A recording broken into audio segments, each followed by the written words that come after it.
Ibu Guru dan teman-teman semua. Perkenalkan, nama saya Asri, umur saya 16 tahun. Saya sekolah di SMA Negeri 1 Sendiri. Saya kelas 2. Baik, pada kesempatan kali ini saya akan memaparkan dan menjelaskan Allah memperbaharui kehidupan. Jadi pada penjelasan ini ada 3 materi yang akan saya jelaskan. 1. Makna pembaharuan bagi manusia dan alam ciptaan Allah. Yang kedua, dampak pembaharuan oleh Allah bagi orang percaya. Yang ketiga, penjelasan dari Alkitab. Baik teman-teman semua, selamat menonton dan menyaksikan. Yang pertama, 1. Makna pembaharuan bagi manusia dan alam ciptaan Allah. Pertanyaan kepada kita semua, bagaimana Allah memperbaharui kehidupan ini? Allah memperbaharui kehidupan ini melalui Roh Kudus. Kita bertumbuh menjadi orang beriman karena karya pembaharuannya.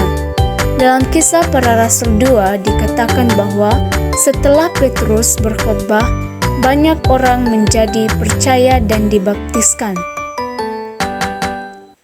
Pada 2 Korintus pasal 5 ayat 17 mengatakan bahwa kita semua adalah ciptaan baru. Pembaharuan yang Allah kerjakan merupakan pembaharuan total, mencakup sifat, karakter, maupun kepercayaan kita kepada Allah. Orang yang hidup dalam pimpinan Roh Kudus akan menghasilkan buah-buah roh dalam hidupnya.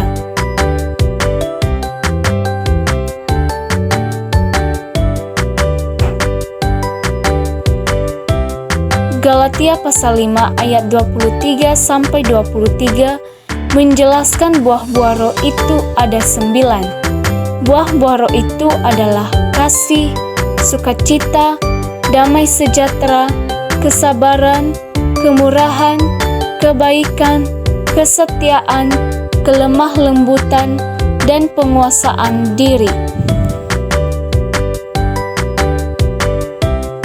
Pembaharuan Allah tidak hanya berlaku bagi manusia, tetapi bagi seluruh ciptaan, sehingga alam dan lingkungan hidup menjadi bagian dari pembaharuan itu.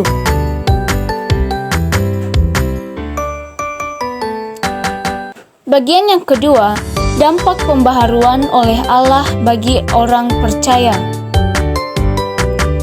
Sebelum Tuhan Yesus naik ke surga, Dia berjanji akan memberikan Roh Kudus bagi orang percaya, dan janji itu digenapi pada saat hari Pentakosta, yaitu Yesus mencurahkan Roh Kudus-Nya bagi orang percaya. Dampak kepercayaan kepada Allah yang mempengaruhi hidup manusia melalui Roh Kudus, yaitu bagian pertama, A. Orang percaya yakin bahwa Allah berkuasa atas ciptaannya dan bahwa kekuasaan Tuhan tidak dibatasi oleh ruang dan waktu. Yang kedua, kepercayaan ini melahirkan pengharapan bahwa orang percaya pasti memiliki kehidupan yang lebih baik, mencakup kehidupan sekarang maupun masa depan. Bagian B, kuasa Allah melalui Roh Kudus juga dapat memperbaharui cara berpikir dan bertindak orang yang percaya kepadanya. Yang tadinya mengacu pada keinginan daging, sekarang menjadi mengacu pada keinginan roh. Bagian C, menjadi percaya bahwa Allah sedang bekerja dalam sejarah umat manusia. Pekerjaan itu tidak hanya membaharui, namun mentransformasi dan memulihkan semua hubungan yang telah rusak oleh dosa. Bagian ketiga, penjelasan dari Alkitab. A. 2 Korintus pasal 5 ayat 17. Dalam ayat ini menjelaskan bahwa Setiap orang yang percaya kepada Yesus, mereka adalah ciptaan baru yang dibaharui menurut citra Allah dan ikut merasakan kemuliaannya dengan pengetahuan dan pengertian yang dibaharui dan hidup dalam kekudusan.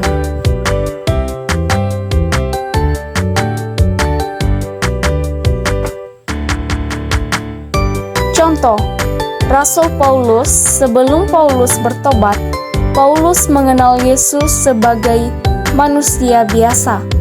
Tetapi Paulus telah diubah oleh Roh Kudus untuk berbalik dari jalannya, bertobat dan menjadi murid Yesus.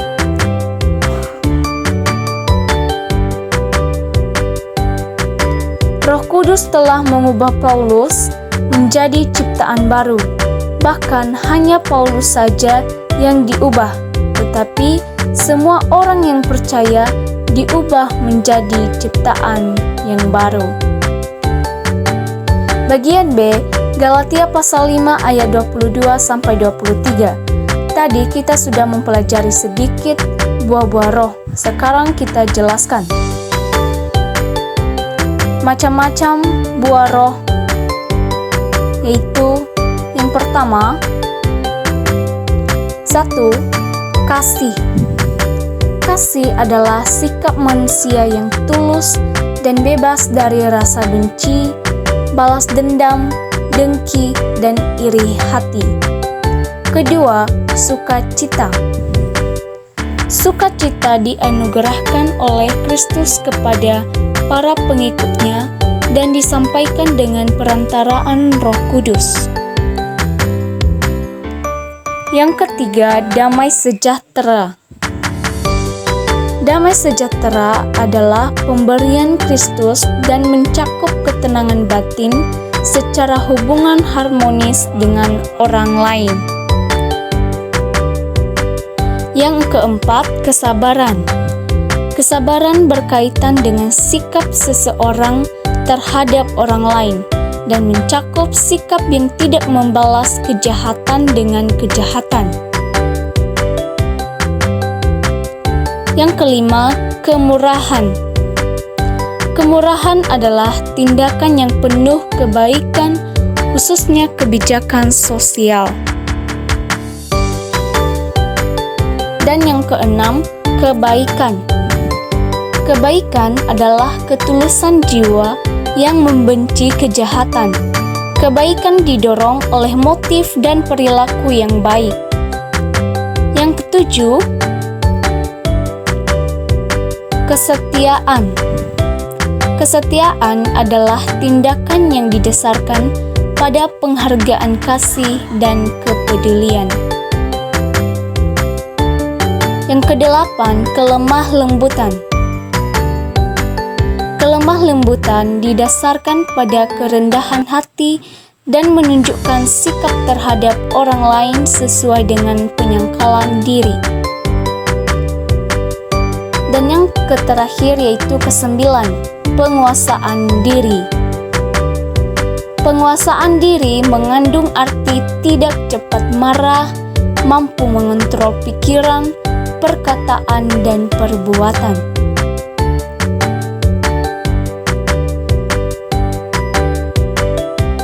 Kesimpulan.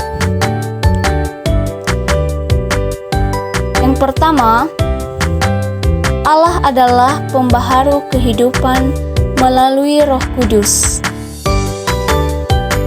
Yang kedua, tiap orang percaya menikmati pembaharuan hidup, baik jasmani maupun rohani, di mana dalam pembaharuan itu relasi manusia dengan Allah, sesama, dan alam dipulihkan.